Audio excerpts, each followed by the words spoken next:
السلام علیکم ورحمۃ اللہ وبرکاتہ۔ الحمد للہ رب العالمین والصلاة والسلام علی سید الانبیاء والمرسلین وعلی آلہ وصحبہ اجمعین۔ علوم القرآن سیریز کا آج 5واں پروگرام ہے۔ کل کی نشست میں ہم نے سورہ آل عمران کے ابتدائی حصے پر گفتگو کی تھی اور اس کے جو مضامین ہیں، مطالب، ان کا تجزیہ کیا تھا، اور بات یہاں تک پہنچی تھی کہ جس طرح سورہ البقرہ میں اہل کتاب سے تخاطب ہے، لیکن اس میں خاص طور پر فوکس کیا گیا ہے یہود کو، اور ان کو بتایا گیا کہ حضرت ابراہیم علیہ السلام کا اصل تعارف کیا تھا۔ سورہ آل عمران کے اس حصے میں اگرچہ مخاطب اہل کتاب ہیں، لیکن روئے سخن وہ نصارہ کی طرف ہے، اور انہیں بتایا جا رہا ہے کہ حضرت مسیح عیسیٰ ابن مریم علیہ السلام ان کی حقیقت کیا ہے، اور ان کا حقیقی تعارف کیا ہے، اور ان کی تاریخ کیا ہے۔ یہ بیان کرنے کے بعد اللہ رب العالمین اہل کتاب کو اور خصوصاً نصارہ کو یہ دعوت دیتے ہیں نبی صلی اللہ علیہ وسلم کے ذریعے، قُلْ يَا أَهْلَ الْكِتَابِ تَعَالَوْا إِلَىٰ كَلِمَةٍ سَوَاءٍ بَيْنَنَا وَبَيْنَكُمْ، اے اہل کتاب آؤ اس بات کی طرف جو ہمارے اور تمہارے درمیان برابر ہے، یعنی ایک جیسی ہے۔ تمام سابقہ انبیاء یہ اللہ کی طرف بلانے والے تھے، اور ان کا دین اسلام تھا۔ قرآن پاک اس بات کو بار بار واضح کر رہا ہے۔ تو اہل کتاب کو بھی ان کے اصل دین کی طرف بلایا جا رہا ہے، دین اسلام کی طرف بلایا جا رہا ہے، اللہ رب العالمین کی وحدانیت کی طرف بلایا جا رہا ہے، اس کی سچی بندگی کی طرف بلایا جا رہا ہے، اور ان کو کہا جا رہا ہے کہ جو تحریفات تم نے دین میں کی ہیں ان کو چھوڑ دو، اور اللہ کے ساتھ جو تم نے شریک بنا لیے ہیں ان کو چھوڑ دو، اور وہ ہمارے اور تمہارے درمیان جو کلمہ ہے وہ کیا ہے؟ اللہ نعبد الا اللہ، کہ ہم بندگی کریں صرف اللہ کی، ولا نشرک بہ شیئا، اور ہم اس کے علاوہ اس کے ساتھ کسی کو شریک نہ ٹھہرائیں، ولا يتخذ بعضنا بعضا اربابا من دون اللہ، اور ہم آپس میں کسی کو اللہ کے علاوہ رب نہ بنائیں۔ حضرت عدی بن حاتم رضی اللہ تعالیٰ عنہ مسیحی تھے، اور مسیحیت سے وہ اسلام انہوں نے قبول کیا، تو انہوں نے رسول اللہ صلی اللہ علیہ وسلم سے پوچھا کہ یا رسول اللہ، ہم نے تو کبھی اللہ کے علاوہ کسی کو رب نہیں بنایا۔ تو نبی صلی اللہ علیہ وسلم نے ان سے کہا، اچھا عدی یہ بتاؤ کہ تم اپنے علماء اور احبار ان کے جب وہ کہتے تھے کہ فلاں کام حلال ہے تو اس پر عمل کرتے تھے؟ انہوں نے کہا ہاں یا رسول اللہ کرتے تھے۔ اور جب وہ کہتے تھے کہ فلاں کام حرام ہے تو تم اس کو حرام سمجھتے تھے؟ انہوں نے کہا ہاں یا رسول اللہ بالکل ایسا ہی ہے۔ تو آپ نے فرمایا کہ یہ حلال اور حرام کا حق صرف اللہ کا ہے، یہ اللہ کی شریعت میں اللہ کا کام ہے، اور پھر اللہ کا رسول یہ اللہ کے حکم کو پہنچانے والا ہے کہ وہ یہ تعین کرے کہ فلاں چیز حلال ہے اور فلاں چیز حرام، اور اگر اللہ اور اس کے رسول کے علاوہ یہ اختیار کسی اور کو دے دیا جائے تو یہ گویا اس کو رب بنانا ہے۔ پھر کہا گیا کہ یا اہل الکتاب لم تحاجون فی ابراہیم وما انزلت التوراۃ والانجیل الا من بعدہ افلا تعقلون، اے اہل کتاب تم ابراہیم کے بارے میں ہم سے کیوں جھگڑا کرتے ہو؟ ابراہیم کو تم اپنا جامہ کیوں پہنانا چاہتے ہو؟ ابراہیم کو تم یعنی زبردستی یہودی یا نصرانی کیوں ثابت کرنا چاہتے ہو، حالانکہ تورات اور انجیل یہ تو ابراہیم کے بعد نازل ہوئی ہیں۔ تورات حضرت ابراہیم علیہ السلام سے کم از کم 1000 سال بعد نازل ہوئی ہے، اور انجیل آپ علیہ السلام سے 2000 سال بعد نازل ہوئی، تقریباً کم و بیش۔ تو پھر ابراہیم علیہ السلام تو تورات سے پہلے اور انجیل سے پہلے اللہ کے بندے ہیں، اور اسی تعلیم کے پیروکار ہیں جو اللہ تعالیٰ نے انہیں دی ہے، اور وہ اسلام ہے۔ تو تمہارے پاس اس کے لیے کوئی دلیل نہیں ہے کہ تم یہ ثابت کرو کہ ابراہیم یہودی تھے یا نصرانی۔ آگے فرمایا کہ ابراہیم نہ یہودی تھے نہ نصرانی، بلکہ وہ سیدھے سادے مسلمان تھے، اور مسلمان اس بات کے زیادہ حقدار ہیں کہ ابراہیم علیہ السلام کی تابع داری کا اور ان کی ملت ہونے کا دعویٰ کریں۔ اس کے بعد یہ بحث چل رہی ہے اور اہل کتاب کے ساتھ ان پر اتمام حجت کی جا رہی ہے، اور پھر اہل کتاب میں ان کی جو مختلف لوگ ہیں ان کے حوالے سے اہل ایمان کو بتایا جا رہا ہے کہ ان میں سے کچھ لوگ جو ہیں وہ اب بھی دین پر قائم ہیں، لیکن بہت بڑی اکثریت ایسی ہے جو دین سے ہٹ چکی ہے۔ لہٰذا ان لوگوں کو فوکس کرو جن میں اب بھی للہیت باقی ہے، خوف خدا باقی ہے، وہ یقیناً اسلام قبول کریں۔ آگے فرمایا ان الذین یشترون بعہد اللہ وایمانہم ثمنا قلیلا اولئک لا خلاق لهم فی الآخرہ ولا یکلمہم اللہ ولا ینظر الیہم یوم القیامہ ولا یزکیہم ولہم عذاب علیم۔ اہل کتاب کی اس روش کی طرف اشارہ کیا جا رہا ہے۔ یہ اہل کتاب کا ایک المیہ تھا کہ ان کے جو علماء تھے، ان کے جو احبار تھے، ان کے جو رہبان تھے، انہوں نے اللہ کے دین کو فروخت کرنا شروع کر دیا تھا، اللہ کے دین کے بدلے پیسے کمانے شروع کر دیے تھے، اور پیسے لے کر لوگوں کو حلال اور حرام کے فتوے دینے شروع کر دیے تھے۔ وہ لوگوں کی جیب کو دیکھتے تھے اور پھر اس کے مطابق اس کا فتویٰ دیا کرتے تھے۔ تو اللہ تعالیٰ نے ان کو اس پر سخت وعید سنائی کہ تمہارے جو یہ علماء اور احبار اور رہبان ہیں، انہوں نے دین کو کھلواڑ بنا دیا ہے، انہوں نے دین کو سامان زیست بنا لیا ہے، انہوں نے دین کو بیچنے اور خریدنے کا سامان بنا لیا ہے۔ ان کے لیے اس دنیا میں بھی ذلت ہے اور آخرت میں بھی، اور اللہ تعالیٰ قیامت کے دن ان کی طرف دیکھنا بھی پسند نہیں کرے گا اور نہ ہی ان کو ان کے گناہوں سے پاک کرے گا۔ گویا اللہ تعالیٰ نے ان کے لیے توبہ کا دروازہ بند کر دیا، اس لیے کہ یہ وہ لوگ ہیں جو دین کو جاننے والے ہیں، جو اللہ کے احکامات کو سمجھنے والے۔ یہاں سے معلوم ہوتا ہے کہ جو دین کا عالم ہے اس کی ذمہ داری بہت بڑھ کر ہے، کئی گنا بڑھ کر ہے، اس لیے کہ وہ جانتا ہے کہ اللہ کے حقیقی تعلیمات کیا ہیں، اللہ کے احکامات کیا ہیں، اللہ کے رسول کے احکامات کیا ہیں۔ اس کے باوجود جب وہ ان میں تحریف کرتا ہے، اس کے باوجود جب وہ لوگوں کی مرضی کے مطابق انہیں کوئی فتویٰ دیتا ہے، تو گویا وہ اللہ کی دین کی آیات کو فروخت کرتا ہے، اور یہ اتنا گھٹیا درجہ ہے کہ اللہ تعالیٰ قیامت کے دن ایسے لوگوں کو دیکھنا بھی پسند نہیں کرے گا اور نہ ہی ان کی توبہ قبول کرے گا۔ اس کے بعد اللہ تعالیٰ نے یہ بات کی کہ یہ اہل کتاب حضرت مسیح علیہ السلام کو، یعنی جو نصارہ ہیں، حضرت عیسیٰ ابن مریم کو خدا کا بیٹا بناتے ہیں۔ تو اللہ تعالیٰ یہ بات واضح کر رہے ہیں کہ جب بھی اللہ تعالیٰ نے کسی بندے کو نبوت سے سرفراز کیا اور اسے حکمت اور دانائی بخشی، تو اس نے کبھی یہ نہیں کیا کہ لوگوں کو یہ کہے کہ میری عبادت کرو،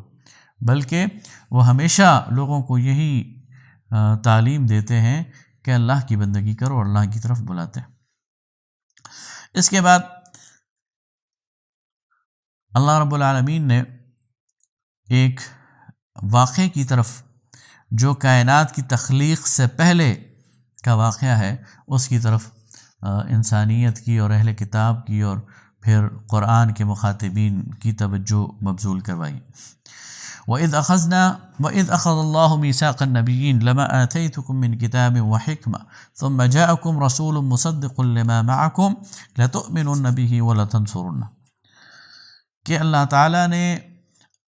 اس کائنات کو تخلیق کرنے سے پہلے جب عالم ارواح میں انبیاء کی ارواح کو جمع کیا تو ان سب سے ایک عہد دیا، اور وہ عہد یہ تھا کہ تمہارے پاس ایک رسول آئے گا، اور جب وہ رسول تمہارے پاس آئے تو وہ تمہاری تصدیق کرے گا، جو کچھ تمہیں دی گئی تھی وحی اور جو کچھ تمہیں شریعت دی گئی تھی وہ اس کو تصدیق کرے گا۔ لَتُؤْمِنُنَّ بِهِ تمہیں لازماً اس پر ایمان لانا ہوگا، وَلَتَنصُرُنَّهُ اور تمہیں اس کی نصرت کرنی ہو۔ قَالَ أَقْرَرْتُمْ وَأَخَذْتُمْ عَلَى ذَلِكُمْ إِصْرِي اور پھر اللہ تعالیٰ نے پوچھا کیا تم اس بات کا اقرار کرتے ہو اور اس پر میری طرف سے عہد کی بھاری ذمہ داری اٹھاتے ہو؟ قالوا اقررنا تو انہوں نے کہا ہاں ہم اقرار کرتے ہیں۔ اللہ نے فرمایا تو اچھا تم گواہ رہو، میں بھی تمہارے ساتھ گواہ۔ اس کے بعد یہ کہا گیا کہ اللہ کا جو دین ہے وہ تو اسلام ہے، اور اس کے علاوہ جو کوئی دین چاہتا ہے وہ اسے قبول نہیں کیا جائے گا، اور یہ جو زمین و آسمان ہیں یہ خوشی خوشی بھی اور چار و ناچار یہ مطیع و فرمان ہے، اور ان سب کو اللہ کی طرف لوٹ کر آنا۔ اس کے بعد نیکی کے حوالے سے یہ بات رکھی گئی کہ لن تنالوا البر حتى تنفقوا مما تحبون، تم نیکی کے معیار تک اور اس کی کلائمیکس تک اس وقت تک نہیں پہنچ سکتے جب تک کہ تم وہ چیز اللہ کے راستے میں خرچ نہ کرو جو تمہیں پسند ہے۔ نیکی کا الٹیمیٹ جو یعنی اس کا جو کلائمیکس ہے اس کی بات کی جا رہی۔ جب یہ آیت نازل ہوئی کہ تم نیکی کے اس معیار تک اور اس اونچائی تک نہیں پہنچ سکتے جب تک کہ تم وہ چیز اللہ کے راستے میں خرچ نہ کرو جو تمہیں سب سے زیادہ محبوب ہے، تو ایک صحابی رسول نبی صلی اللہ علیہ وسلم کی خدمت میں حاضر ہوئے اور عرض کی، یا رسول اللہ، میرا ایک باغ ہے جس میں 600 یا 800 کھجور کے درخت ہیں، اور میرا گھر بھی اسی باغ کے اندر ہے، اور یہ باغ مجھے سب سے زیادہ پسند ہے، اور یہ آیت سننے کے بعد میں اس اپنے پسندیدہ اور اس ویلیویبل اور اس مہنگے ترین باغ کو اللہ کے راستے میں دینا چاہتا ہوں۔ تو آپ صلی اللہ علیہ وسلم نے اس کو قبول فرما لیا، اور پھر وہ صحابی واپس اپنے اس باغ میں گئے اور اندر قدم رکھنا گوارا نہ کیا، بلکہ باغ کے دروازے سے ہی اپنی بیوی کو پکارا اور کہا کہ بچوں کی ماں، بچوں کو اور ضروری جو سامان ہے وہ لے کر باہر آ جاؤ، اس لیے کہ میں نے یہ باغ اللہ کو دے دیا۔ اور وہ جو بچوں کی ماں تھی، ان کی زوجہ تھی، انہوں نے بھی اس پر بڑی خوشی کا اظہار کیا اور کہا کہ تم نے بہت ہی اچھا سودا کیا ہے۔ تو یہ وہ صحابہ کرام رضوان اللہ تعالی علیہم اجمعین کا اسوہ ہے کہ وہ قرآن کے ساتھ بالکل یعنی ایک قسم کا ان کا زندہ تعلق تھا۔ قرآن کی کوئی آیت سنتے تھے تو پھر وہ سمجھتے تھے کہ گویا میں اس کا مخاطب ہوں اور مجھے اس پر عمل کرنا ہے، مجھے اس کو رسپانس دینا ہے، اور وہ پھر قرآن کو رسپانس دیتے تھے اور قرآن کی اس معیار کو حاصل کرنے کی کوشش کرتے تھے، رضی اللہ عنہم ورضوا عنہ۔ اس کے بعد بنی اسرائیل کی چند بدعتوں اور خرافات کا ذکر ہے، اور حلال اور حرام کا ذکر ہے، اور انہیں بتایا گیا ہے کہ تم دین متین کی طرف واپس آ جاؤ۔ اس کے بعد امت مسلمہ کی طرف اللہ تعالیٰ پھر رخ خطاب موڑ رہا ہے، اور اہل کتاب پر اتمام حجت کرنے کے بعد امت مسلمہ کو بڑی قیمتی ہدایات دی جا رہی ہیں اس حصے میں، اور چاہیے کہ ہم اس پر ذرا غور کریں۔ اہل کتاب کے اندر جو بیماریاں تھیں ان میں سے ایک بہت بڑی بیماری ان کی افتراق اور ناچاقی کی تھی۔ وہ گروہوں میں بٹ گئے تھے، اور نہ صرف گروہوں اور فرقوں میں بٹ گئے تھے بلکہ آپس میں قتل مقاتلہ شروع کر دیا تھا، ایک دوسرے کی گردنیں مارنی شروع کر دی تھی، ایک دوسرے کا خون بہانا شروع کر دیا تھا، یہود نے اور نصارہ نے۔ اللہ رب العالمین نے ان کی اس حرکت کا نوٹس لیا اور اہل ایمان کو مخاطب کیا اور کہا، یا ایھا الذین آمنوا اتقوا اللہ حق تقاتہ، اے ایمان والو اللہ سے ڈرو، اللہ کا تقوی اختیار کرو جیسا کہ اس سے ڈرنے کا اور تقوی کا حق ہے، ولا تموتن الا وانتم مسلمون، اور تمہیں موت نہیں آنی چاہیے مگر اس حال میں کہ تم اسلام کی زندگی پر تمہیں موت آ جائے، یعنی تمہاری ساری زندگی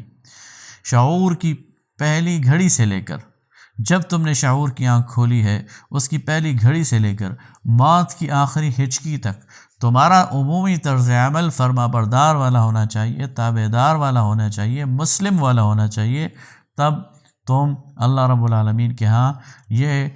وہ امتحان پاس کر سکو گے جو تقوی کا امتحان ہے۔ آگے فرمایا وَاعْتَصِمُوا بِحَبْلِ اللَّهِ جَمِيعًا وَلَا تَفَرَّقُوا، اور اللہ کی رسی کو مضبوطی سے تھامے رکھو اور آپس میں اختلاف نہ کرو، تفرقہ بازی سے بچ جاؤ۔ حدیث میں آتا ہے کتاب اللہ هو حبل اللہ، اللہ کی کتاب ہی اللہ کی رسی ہے، الممدود من السماء الى الارض، جو آسمان سے زمین تک تنی ہوئی، گویا اللہ کی اس کتاب کو مضبوطی سے تھام لو۔ ایک اور روایت میں آتا ہے کہ اللہ کی اس کتاب کو اور اللہ کے رسول صلی اللہ علیہ وسلم کی سنت کو دانتوں سے پکڑ لو، مضبوطی سے اس کو تھام لو اور اس کے مطابق اپنی زندگی گزارو، تو پھر تم تفرقہ نہیں کرو گے۔ وَاذْكُرُوا نِعْمَةَ اللَّهِ عَلَيْكُمْ، اور یاد کرو اللہ کی وہ نعمت جو اللہ نے تم پر کی ہے، اذ کنتم اعداء فألف بین قلوبکم، اہل ایمان کو ان کی پہلی زندگی یاد دلائی جا رہی ہے، مشرکین مکہ کو، مشرکین یثرب کو، اور خاص طور پر مدینہ کے اوس اور خزرج کے قبائل کو یہ بات یاد دلائی جا رہی ہے کہ تم ایک دوسرے کے خون کے پیاسے تھے، تم ایک دوسرے کے ساتھ قتل مقاتلے میں مشغول تھے، اور 40 سال تک تمہاری دشمنیاں چلتی تھیں، اور تم لوگوں کے گھروں میں گھس جاتے تھے اور ان کے مردوں کو قتل کرتے تھے، عورتوں کو لونڈیاں اور غلام بنا لیتے تھے، لیکن اللہ نے تم پر نعمت کی، اور اللہ تعالیٰ کی نعمت کی وجہ سے تم بھائی بھائی بن گئے۔ وَكُنْتُمْ عَلَى شَفَا حُفْرَةٍ مِّنَ النَّارِ، اور تم آگ کے گڑھے کے کنارے تھے، فَأَنْقَذَكُم مِّنْهَا، تو اللہ تعالیٰ فرماتا ہے کہ اللہ نے تمہیں اس سے بچا لیا۔ كَذَلِكَ يُبَيِّنُ اللَّهُ لَكُمْ آيَاتِهِ، اس طرح اللہ اپنی آیات تمہارے لیے واضح کرتا ہے، لَعَلَّكُمْ تَهْتَدُونَ، تاکہ تم ہدایت پاؤ۔ آگے امت مسلمہ کو ایک تاکید کی جا رہی ہے، فرمایا وَلْتَكُن مِّنكُمْ أُمَّةٌ يَدْعُونَ إِلَى الْخَيْرِ، تمہارے درمیان ایک ایسی امت ہونی چاہیے، تمہارے درمیان ایسے گروہ ہونے چاہیے، یدعون الی الخیر، جو دعوت الی الخیر کا کام کرے۔ امت مسلمہ کے اندر زندگی کی علامت یہ ہے کہ اس کے اندر ایسے لوگ موجود ہوتے ہیں جو نیکی اور بھلائی کی دعوت دینے والے ہوں، اور امر بالمعروف کرنے والے ہوں، اور نہی عن المنکر کرنے والے ہوں، نیکی کا حکم دینے والے ہوں، برائی سے روکنے والے ہوں۔ اس لیے کہ نبی اکرم صلی اللہ علیہ وسلم نے اس بات کو بالکل واضح طور پر صحابہ کرام رضوان اللہ تعالی علیہم اجمعین کو سمجھایا کہ من رآ منکم منکرا فلیغیرہ بیدہ، تم میں سے جو کوئی بھی منکر دیکھے، برائی دیکھے، تو اسے اپنے ہاتھ سے روکے، فإن لم تفعل فبلسانہ، اور اگر وہ یہ فإن لم يفعل فبلسانہ فإن لم يستطع فبلسانہ، اور اگر وہ اس کی استطاعت نہ رکھتا ہو تو پھر وہ اپنی زبان سے اس کو روکے، وَإِن لَّمْ يَسْتَطِعْ فَبِقَلْبِهِ، اور اگر اس کی استطاعت بھی نہ رکھتا ہو کہ زبان سے اس کے خلاف کوئی بات کرے، تو پھر اپنے دل میں اس کو برا جانے، وَذَلِكَ أَضْعَفُ الْإِيمَانِ، لیکن یہ ایمان کا آخری درجہ ہے۔ امر بالمعروف اور نہی عن المنکر چونکہ ایک اہم مسئلہ ہے، اس لیے میں اس پر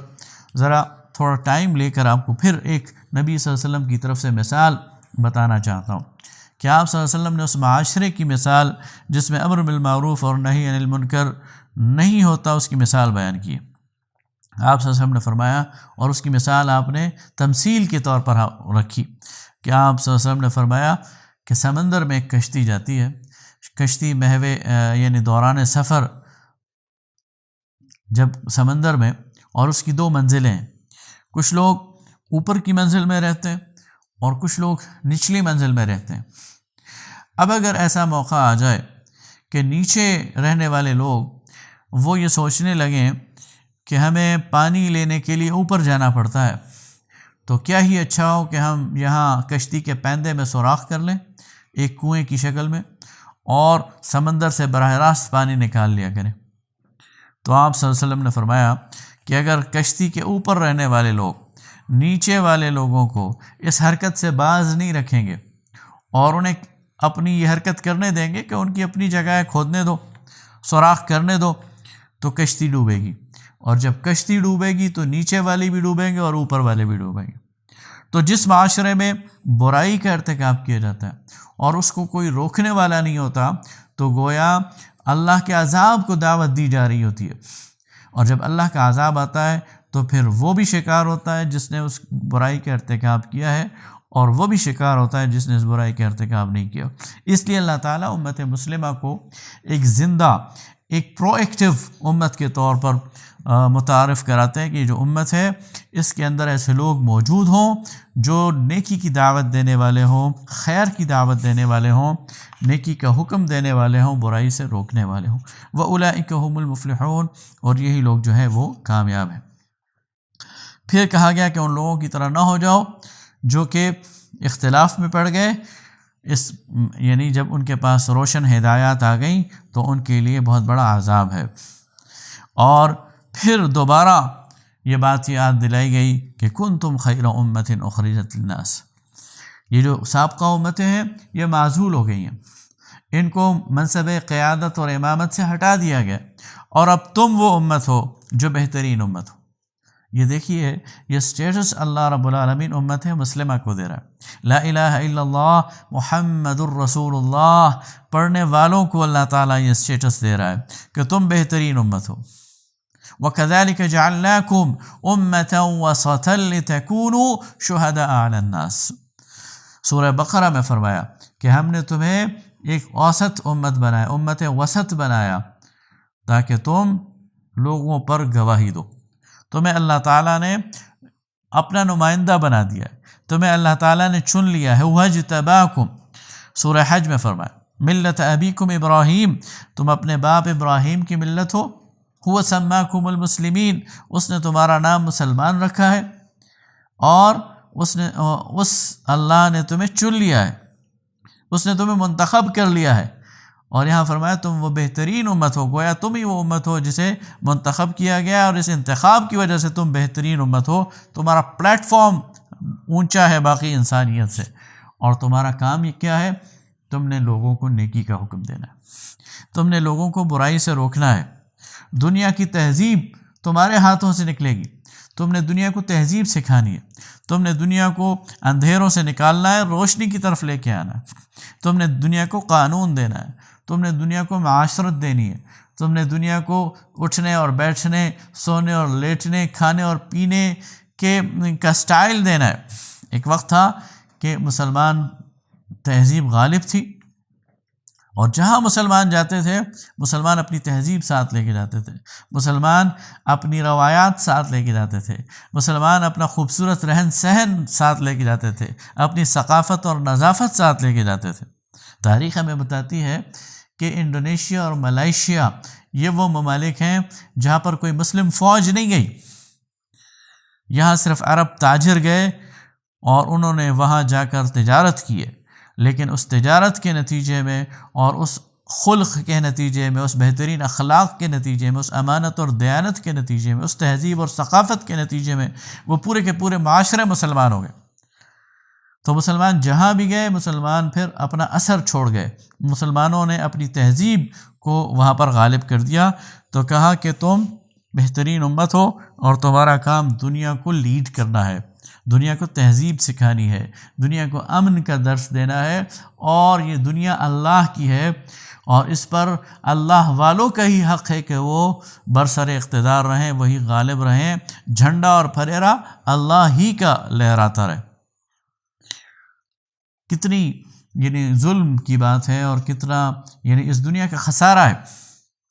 ہندوستان کے ایک بہت بڑے عالم گزرے ہیں سید ابو الحسن علی ندوی رحمہ اللہ، بہت بڑے تاریخ دان اور بہت بڑے قرآن کے اسکالر اور بہت بڑے داعی۔ انہوں نے ایک کتاب لکھی من خسر الدنیا بانحطاط المسلمین،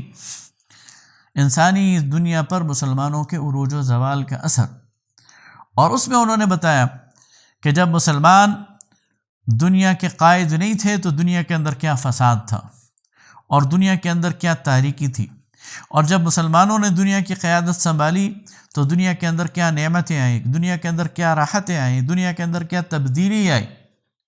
اور جب دوبارہ مسلمان زوال کا شکار ہو گئے تو دنیا کس تاریکی کے اتھاہ گہرائی میں گر گئی۔ اور دوبارہ اگر دنیا کو روشنی کی طرف لے کے آنا ہے، امن کی طرف لے کے آنا ہے، سکون کی طرف لے کے آنا ہے، تو اس کی ایک ہی جہت ہے اور ایک ہی راستہ ہے کہ اس دنیا کو اللہ کے دین کی طرف لے کے آیا جائے، اور اس کے لیے ایک ماڈل کریٹ کیا جائے۔ یہ جو پاکستان کی تحریک چلی تو اس کا بنیادی مطمع نظر بھی یہ تھا کہ ایک ایسی تجربہ گاہ حاصل کی جائے، ایک ایسا زمین کا ٹکڑا حاصل کیا جائے جہاں پر عملاً اسلام کو نافذ کر دیا جائے، جہاں پر عملاً ایک خیر امت کا کردار وہ واضح ہو، اور پوری دنیا کو پھر بتایا جائے رول ماڈل کے طور پر، مینارہ نور کی طور پر، کہ اسلام کو دیکھنا ہے تو یہاں پر ہو، اور اسلام کو برتنا ہے تو یہاں پر ہو۔ تو گویا یہ امت مسلمہ کو ان کا مقام یاد دلایا جا رہا ہے۔ پھر اہل ایمان کو یہود کی سازشوں سے خبردار بھی کیا جا رہا ہے اور ان کو دلاسا بھی دیا جا رہا ہے۔ فرمایا لن یضروکم الا اذی، یہ یہود اور نصارہ تمہیں نقصان نہیں پہنچا سکتے سوائے ہلکی پھلکی تکلیف کے۔ وَإِن يُقَاتِلُوكُمْ يُوَلُّوكُمُ الْأَدْبَارَ، اور اگر یہ تم سے لڑیں گے تو پیٹھ پھیر کر بھاگیں گے۔ ثُمَّ لَا يُنصَرُونَ، اور پھر ان کی مدد نہیں کی جائے گی۔ ضُرِبَتْ عَلَيْهِمُ الذِّلَّةُ، ان پر ذلت تھوپ دی گئی ہے۔ أَيْنَمَا ثُقِفُوا، یہ جہاں بھی پائے جائیں گے۔ إِلَّا بِحَبْلٍ مِّنَ اللَّهِ، اللہ ان کو ڈھیل دینا چاہے، وَحَبْلٍ مِّنَ النَّاسِ، یا کچھ انسان کچھ دنیا کی طاقتیں ان کو پناہ دینا چاہیں، لیکن یہ اللہ کے غضب سے نہیں بچ سکیں گے، اور ان پر اللہ نے مسکینی کو مسلط کر دیا۔ اس طرح پھر اہل کتاب کے حوالے سے اور ہدایات دینے کے بعد اور اہل ایمان کو یہ سمجھانے کے بعد کہ اپنے رازوں کی حفاظت کرو، اور یہ اہل کتاب تمہارا بھلا نہیں چاہتے، اس لیے ان کے سامنے اپنی کمزوریاں نہ دکھاؤ اور نہ ان سے محبت اور مودت کی پینگیں بڑھاؤ۔ اس کے بعد سورہ آل عمران کا وہ حصہ نازل ہوا جو وہ حصہ یہاں لگایا گیا ہے جو غزوہ احد سے متعلق ہے۔ تو یہاں بہتر یہ ہوگا کہ ہم غزوہ احد پر تھوڑی سی روشنی ڈالیں۔ غزوہ بدر میں مسلمانوں کے ہاتھوں مشرکین مکہ کو بہت بڑی ہزیمت اٹھانی پڑی۔ 70 سرداران قریش وہ قتل ہوئے، اور 70 سرداران قریش مسلمانوں کے ہاتھوں گرفتار ہوئے، اور بات یہاں تک پہنچی کہ مشرکین مکہ کا کوئی گھر ایسا نہیں تھا جہاں سے کوئی اس جنگ میں مارا نہ گیا ہو یا اسیر نہ ہوا ہو۔ اس ایک بدر کے معرکے نے پورے مکہ کے اندر ایک اضطراب پیدا کر دیا تھا، ایک ہیجان پیدا کر دیا تھا، اور ایک غم کی اور ایک دکھ کی ان کے اندر ایک لہر پیدا ہو گئی تھی، جس طرح کہ ایک کسی کو زخم خوردہ کر دیا جائے۔ اور اس دوران مدینہ کے جو یہود تھے، اور خاص طور پر بنو نضیر کا جو سردار تھا کعب بن اشرف، اس نے مکہ جا کر مشرکین مکہ کے زخموں پر اور نمک چھڑکا، اور ان کو اور ابھارا، اور ان کو تانے دے کر اور ان کو زیادہ ایریٹیٹ کر کے اس بات پر آمادہ کیے کہ انہیں بدلہ لینا چاہیے۔ چنانچہ مشرکین مکہ نے تیاری شروع کر دی اور ایک بہت بڑا لشکر ترتیب دینے کی کوشش کی، اور مکہ کے ہر گھر سے انہوں نے نوجوانوں کو بھی اکٹھا کیا اور مال اور اسباب کو بھی اکٹھا کیا، اور اپنے ساتھ خواتین کو بھی لیا، اپنے ساتھ غلاموں کو بھی لیا، اور ابو سفیان نے اس لشکر کی قیادت کی۔ ادھر مدینہ میں نبی صلی اللہ علیہ وسلم بالکل یعنی الرٹ تھے، اور آپ کو تمام اطلاعات موصول ہو رہی تھیں۔ جب آپ کو مشرکین مکہ کی تیاریوں کی اطلاع موصول ہوئی تو آپ صلی اللہ علیہ وسلم نے مسجد نبوی میں مجلس شورا منعقد کی، اور اس مجلس شورا میں آپ صلی اللہ علیہ وسلم نے مشرکین کے عزائم ان کے سامنے رکھے اور کہا کہ ایک بار پھر مشرکین آنا چاہتے ہیں اور مدینہ پر حملہ کرنا چاہتے ہیں، اور خود نبی صلی اللہ علیہ وسلم کی گفتگو سے یہ تاثر مل رہا تھا کہ آپ صلی اللہ علیہ وسلم مدینہ میں رہ کر اس کا دفاع کرنا چاہتے ہیں۔ لیکن غزوہ بدر چونکہ 1 سال پہلے ہوا تھا، اور غزوہ بدر کی خصوصیت یہ تھی کہ اس میں نفیر عام نہیں تھا، چونکہ مسلمان مدینہ سے جنگ کے لیے نہیں نکلے تھے بلکہ قافلہ روکنے کے لیے نکلے تھے، اس لیے یہ نہیں کہا گیا تھا کہ چلو جہاد کے لیے، اس لیے بہت سارے مخلص لوگ بدر کی لڑائی سے رہ گئے تھے، اور خاص طور پر نوجوان، اور انہیں یہ دکھ تھا کہ ہم اس معرکے میں نہیں جا سکے، تو انہوں نے جوش دکھایا اور انہوں نے کہا کہ پہلے بھی ہم مشرکین کے مقابلے میں نہیں نکل سکے، تو اب تو ہمیں گھر سے باہر نکل کر اور مدینہ سے باہر نکل کر ان کا مقابلہ کرنا چاہیے۔ وہ ایک جوش کی کیفیت۔ نبی صلی اللہ علیہ وسلم نے ان نوجوانوں کی رائے کو دیکھتے ہوئے اور ان کی ان جذبات کا خیال کرتے ہوئے آپ صلی اللہ علیہ وسلم نے یہ فیصلہ فرمایا کہ ٹھیک ہے، مدینہ سے باہر مقابلہ کر لیتے، اور پھر آپ صلی اللہ علیہ وسلم اپنے گھر تشریف لے گئے، زرہ پہن کر واپس آئے۔ اس دوران جو بزرگ موجود تھے صحابہ کرام میں، انہوں نے نوجوانوں کو سمجھایا کہ اللہ کے رسول صلی اللہ علیہ وسلم کی بات مان لو اور مدینہ کے اندر رہ کر مقابلہ کرتے ہیں۔ جب رسول اللہ صلی اللہ علیہ وسلم واپس تشریف لائے، گھر سے زرہ پہنی ہوئی تھی، تو ان نوجوانوں نے کہا کہ یا رسول اللہ جیسے آپ کو مناسب لگے ویسے کر لیں، ضروری نہیں کہ ہم مدینہ سے باہر جا کر مقابلہ کریں۔ لیکن آپ صلی اللہ علیہ وسلم نے فرمایا کہ جب نبی ایک دفعہ زرہ پہن لے تو پھر وہ اتارا نہیں کرتا، اب مدینہ سے باہری مقابلہ ہوگا۔ چنانچہ مسلمان مدینہ سے 4 میل کے فاصلے پر احد پہاڑی کے دامن میں پہنچ گئے اور مشرکین مکہ کا لشکر بھی وہاں پہنچ گیا۔ مشرکین کی تعداد اس لشکر میں 3000 تھی اور 200 سواروں پر ایک دستہ الگ تھا جس کی کمان خالد ابن ولید کر رہے تھے، اور ان کے پاس عورتیں بھی ان کے ساتھ تھیں اور ساز و سامان اور گانے بجانا اور پورے ایک پروٹوکول کے ساتھ وہ موجود تھے۔ یہاں مسلمان مدینہ سے 1000 کی تعداد میں نکلے، لیکن راستے میں ایک منزل پر عبداللہ ابن ابی اپنے 300 ساتھیوں کو لے کر اس بہانے سے الگ ہو گیا کہ ہماری بات نہیں مانی گئی اور ہمیں شریک مشورہ نہیں کیا گیا۔ تو یہ ایک نازک صورتحال بن گئی اور باقی لشکر میں بھی ایک بددلی پھیلنے کا امکان تھا، لیکن نبی صلی اللہ علیہ وسلم اپنے 700 صحابہ کو لے کر وہ احد کے میدان میں پہنچ گئے۔ پھر آپ صلی اللہ علیہ وسلم نے 50 تیر اندازوں کا ایک دستہ حضرت عبداللہ ابن جبیر رضی اللہ تعالیٰ عنہ کی کمان میں دے کر ان کو ایک پہاڑی درے پر مقرر کیا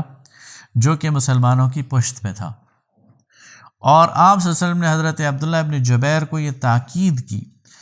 کہ ہم میدان میں لڑ رہے ہوں گے اور چاہے دشمن ہمیں کاٹ لے اور پرندے آ کر ہمارا جسم بھی نوچیں، تم نے اس درے سے نیچے نہیں اترنا اور اپنی پوسٹ کو نہیں چھوڑنا۔ جنگ شروع ہوئی اور پہلے ہی حملے میں مسلمانوں نے مشرکین کو بھگا دیا، ان کے خیموں تک پہنچا دیا۔ ابو سفیان کی بیوی وہ خیمے کی چوب اکھیڑ کر اپنی جو بھاگتے ہوئے فوجی ہیں ان کو مار رہی تھی، ہنکار رہی تھی اور ان کو واپس جانے کی لیے دھکیل رہی تھی، لیکن کوئی بھی فوجی نہیں رک رہا تھا اور سارے مشرکین جو ہے وہ بھاگ رہے تھے اور مسلمانوں کی اس پہلے حملے کا انہوں نے وہ تاب نہیں لا سکے۔ وہ جو پہاڑی درے پر حضرت عبداللہ ابن جبیر کی قیادت میں تیر انداز تھے، انہوں نے جب میدان کو دیکھا تو وہ یہ سمجھے کہ مسلمانوں کو اللہ نے فتح دے دی، تو وہ نیچے اترنے لگے۔ حضرت عبداللہ ابن جبیر نے انہیں روکا کہ رسول اللہ صلی اللہ علیہ وسلم کے آرڈرز آنے تک تم یہیں پر متعین ہو، تمہیں نیچے نہیں جانا چاہیے، لیکن ان میں سے اکثریت نے حضرت عبداللہ ابن جبیر کی بات کو نہیں مانا اور وہ نیچے اتر گئے اور مال غنیمت سمیٹنا شروع کر دیا۔ ان کے ساتھ 10-12 لوگ رہ گئے۔ دور حضرت خالد ابن ولید جو اس وقت مسلمان نہیں تھے وہ اس سارے منظر کو دیکھ رہے تھے اور وہ ظاہر جنگجو تھے، تو انہوں نے بہترین موقع پایا اور اپنے دستے کو پیچھے سے لا کر دیا۔ اب سچویشن یہ بن گئی کہ ایک طرف سے خالد ابن ولید کے لشکر نے مسلمانوں پر حملہ کر دیا اور دوسرے طرف سے بھاگتے ہوئے جو مشرکین تھے انہوں نے جب دیکھا کہ میدان پلٹ گیا تو انہوں نے بھی دوڑنا چھوڑ کر واپس مسلمانوں پر حملہ کر دیا اور مسلمان چکی کے 2 پارٹوں کی طرح دونوں طرف سے سینڈوچ ہو گئے اور دونوں طرف سے مسلمانوں پر حملہ ہو گیا۔ اور اب یہ سچویشن جاری تھی کہ حضرت مصعب بن عمیر رضی اللہ تعالیٰ عنہ شہید ہو گئے اور حضرت مصعب کی شکل رسول اللہ صلی اللہ علیہ وسلم سے ملتی جلتی تھی، تو یہ افواہ مشہور ہو گئے کہ خدا نخواستہ رسول اللہ صلی اللہ علیہ وسلم شہید ہو گئے۔ اس سے رہتی سہتی مسلمانوں کی جو قوت تھی وہ بھی جواب دے گئی اور مسلمانوں کے اندر ایک پرمجدگی پیدا ہو گئی اور ایک حوصلہ شکنی کی کیفیت پیدا ہو گئی۔ اس دوران حضرت خالد ابن ولید کا لشکر اس نے دیکھ لیا رسول اللہ صلی اللہ علیہ وسلم کو اور آپ کے ساتھ صحابہ کرام کے 9 افراد تھے، 7 انصاری تھے اور 2 مہاجرین تھے۔ ان 9 صحابہ کرام نے رسول اللہ صلی اللہ علیہ وسلم کے گرد گھیرا ڈال لیا اور خالد ابن ولید کی لشکر سے لڑتے لڑتے رسول اللہ صلی اللہ علیہ وسلم کا دفاع کیا، یہاں تک کہ اپنی جانوں اور اپنی جسموں پر انہوں نے زخم کھائے اور ان میں سے ہر صحابی بری طرح زخمی ہوا، لیکن انہوں نے اس لشکر کو رسول اللہ صلی اللہ علیہ وسلم کے قریب نہیں آنے دیا۔ اور اس میں جو 2 صحابہ مہاجر تھے ان میں سے ایک حضرت سعد ابن ابی وقاص رضی اللہ تعالیٰ عنہ تھے، اور حضرت سعد ابن ابی وقاص بہترین تیر انداز تھے اور رسول اللہ صلی اللہ علیہ وسلم اپنے ہاتھوں سے اپنے دست مبارک سے تیر حضرت سعد کو پکڑاتے جاتے تھے، اور حضرت سعد وہ خوش نصیب شخصیت ہیں جن کے لیے رسول اللہ صلی اللہ علیہ وسلم کی زبان مبارک سے یہ کلمہ نکلا کہ میرے ماں باپ تم پر قربان سعد تیر چلاؤ۔ خیر وہ ایک مشکل مرحلہ تھا، مسلمانوں نے خالد ابن ولید کا وہ حملہ پسپا کر دیا اور رسول اللہ صلی اللہ علیہ وسلم کو پہاڑ کی چوٹی پر لے گئے، اور آپ صلی اللہ علیہ وسلم جاتے جاتے ایک گڑھے میں بھی گر گئے۔ آپ صلی اللہ علیہ وسلم کی پیشانی مبارک پر زخم آئے، آپ کے دانت شہید ہوئے۔ حضرت علی رضی اللہ تعالیٰ عنہ نے پانی سے آپ کا چہرہ انور دھویا اور آپ صلی اللہ علیہ وسلم کو ایک محفوظ جگہ پر رکھا۔ پھر اس کے بعد اللہ تعالیٰ کی طرف سے مشرکین مکہ پر ایک رعب طاری ہو گیا، اور وہ میدان کو آدھا چھوڑ کر وہ واپسی کے لیے تیار ہو گئے اور واپس چلے گئے۔ تو یہ وہ بدر کا معرکہ احد کا معرکہ ہے جس میں مسلمانوں کو وقتی طور پر ہزیمت اٹھانی پڑی۔ 70 صحابہ کرام شہید ہوئے، خود رسول اللہ صلی اللہ علیہ وسلم کے چچا حضرت حمزہ اس میں شہید ہوئے، اور اس بے دردی سے انہیں شہید کیا گیا کہ ان کی لاش کا مسئلہ بنایا گیا، ان کی ناک کاٹی گئی، کان کاٹے گئے، ہونٹ کاٹے گئے، سینہ چیرا گیا، کلیجہ نکال کر ابو سفیان کی بیوی ہند نے اس کو چبایا۔ تو ایک بہت ایسی کیفیت تھی جو مسلمانوں کے لیے غم بھی تھا اور مسلمانوں کے لیے ایک بہت بڑی آزمائش بھی تھی۔ اس پر اللہ رب العالمین نے اہل ایمان کو دلاسا دیا کہ یہ صبر کا موقع ہے، عزم اور ہمت کا موقع ہے، اور ایسے مواقع اللہ کے دین کے راستے میں آتے ہیں جب قربانی دینی پڑتی ہے، اس لیے اس میں پیچھے نہیں رہنا چاہیے۔ اور پھر فرمایا کہ وَسَارِعُوا إِلَى مَغْفِرَةٍ مِّن رَبِّكُمْ، اپنے رب کی مغفرت کی طرف دوڑو، وَجَنَّةٍ عَرْضُهَا السَّمَاوَاتِ وَالْأَرْضُ، اور اس جنت کی طرف دوڑو جس کی چوڑائی آسمانوں اور زمین کے برابر ہے، اور اہل ایمان کو تھپکی دی اور دلاسا دیا اور ان کے گناہوں کی بخشش کا انہیں مژدہ سنایا۔ پھر انہیں یقین دلایا کہ وَلَا تَهِنُوا وَلَا تَحْزَنُوا وَأَنْتُمُ الْأَعْلَوْنَ إِن كُنتُم مُؤْمِنِينَ،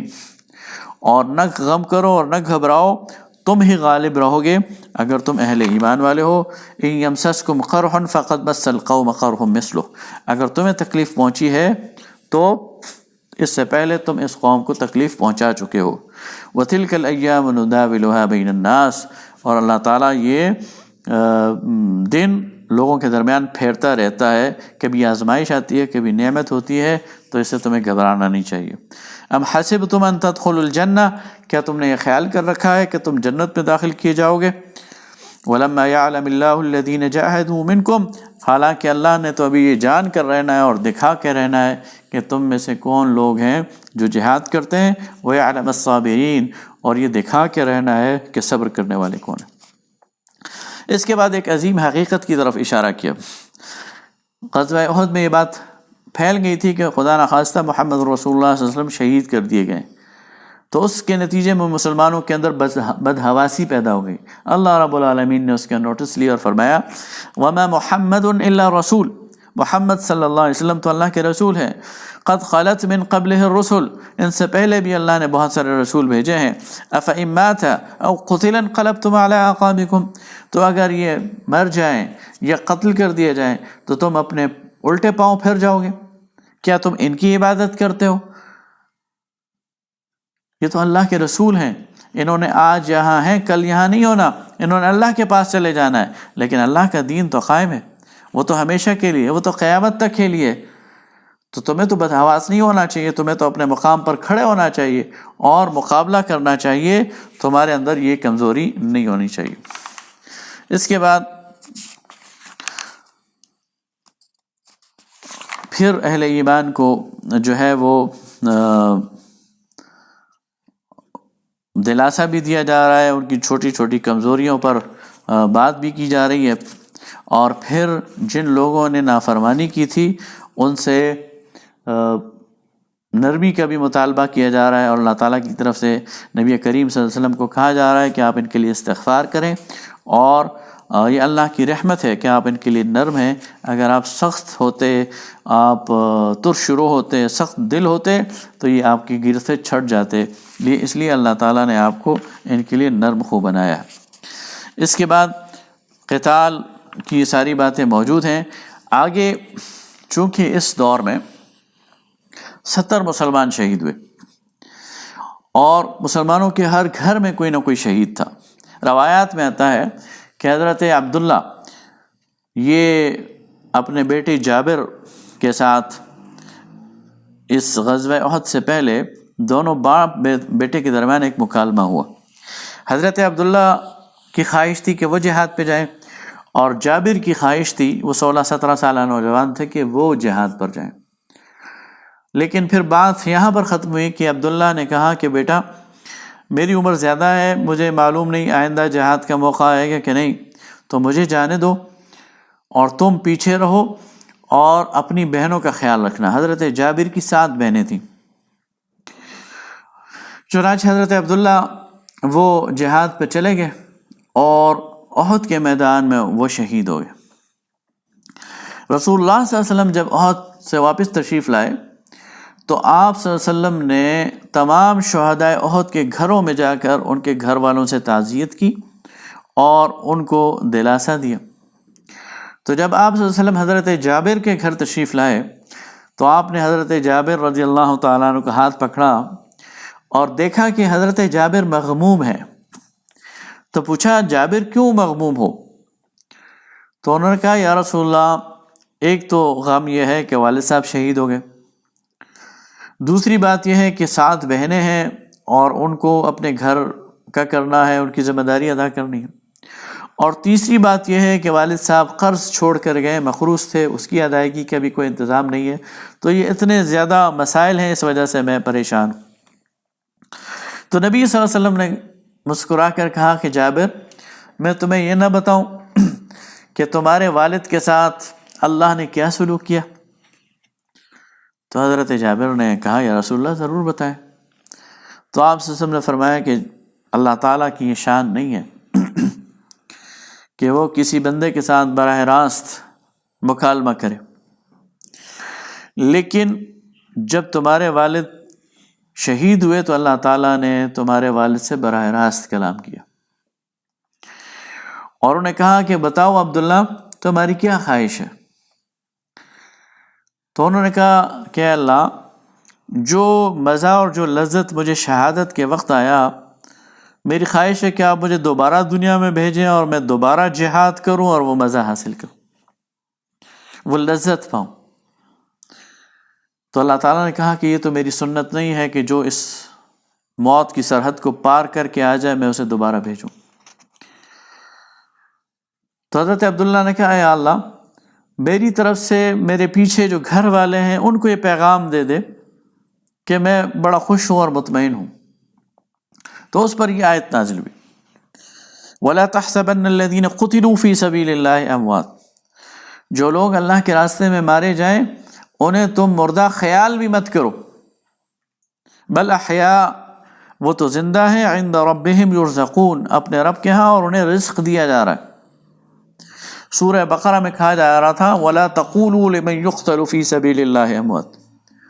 وہ لوگ جو اللہ کے راستے میں مارے جائیں انہیں تم مردہ مت کہو. اب جب یہ آیت نازل ہوئی سورہ بقرہ کی